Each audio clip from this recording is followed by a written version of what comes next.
দেড় মাস পর মাঠে ফিরে লাউতারো মার্টিনেজের মারাত্মক জোড়া গোল। এবার ইন্টার মিলানকে 5-2 গোলের ব্যবধানে বড় জয় এনে দিলেন আর্জেন্টাইন স্ট্রাইকার লাউতারো মার্টিনেজ। দর্শক, গতকাল সিরিয়ার গুরুত্বপূর্ণ ম্যাচে হাড্ডাহাড্ডি লড়াইয়ের ম্যাচে আর্জেন্টাইন স্ট্রাইকার লাউতারো মার্টিনেজ মাঠে নেমেছে ইতালিয়ান ক্লাব রোমার বিপক্ষে। যে ম্যাচে জোড়া গোলের দেখা পেয়েছেন লাউতারো মার্টিনেজ, প্রায় 46 দিন পর মাঠে নেমে আবারও নিজের দারুণ প্রত্যাবর্তন। সেখানে ম্যাচের শুরুতে একবারে প্রথম মিনিটেই গোলের দেখা পেয়েছেন লাউতারো মার্টিনেজ। ম্যাচ শুরু হলে 59 সেকেন্ডের মাথায় তার সতীর্থ মার্কোস থুরাম বল বাড়িয়ে দেন এই জায়গায় লাউতারো মার্টিনেজের উদ্দেশ্যে।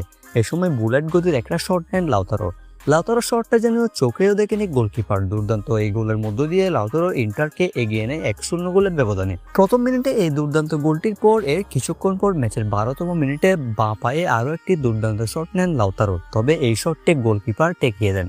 এরপর ম্যাচের 52তম মিনিটে অর্থাৎ দ্বিতীয় হাফে লাউতারো পেয়ে যান নিজের দ্বিতীয় গোলের দেখা, যেখানে আবারও মার্কোস থুরাম লাউতারো মার্টিনেজের উদ্দেশ্যে দুর্দান্তভাবে একটা বল বাড়িয়ে দেন। লাউতারোর সামনে ছিল একজন ডিফেন্ডার এবং গোলরক্ষক, কিন্তু ওয়ান টাচে লাউতারো মার্টিনেজ দুর্দান্তভাবে একটা কার্ভ শট নেন।